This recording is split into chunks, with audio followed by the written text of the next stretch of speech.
Vong Navarro nagsalita na matapos intrigahin ang kanilang spills sa It's Showtime.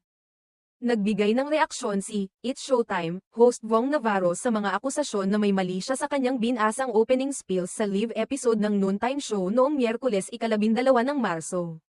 Ayon sa ilang netizens, partikular na ang mga taga-suporta ni dating Pangulong Rodrigo Duterte, tila may malalim na kahulugan ang mga pahayag na ito.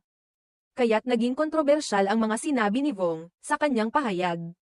Ipinaliwanag ni Vong na wala siyang intensyon na magbigay ng mali siya at ang kanyang mga binanggit ay bahagi lamang ng kanyang trabaho bilang host. Ayon sa kanya, siya ay nagbabasa lamang ng spills na ibinigay sa kanya at wala siyang ibang layunin kundi magpatawa at magsaya kasama ang mga manunood. Ako po ay nagtatrabaho lang at binasa ko lang ang spills ko. Wala po akong masamang intensyon.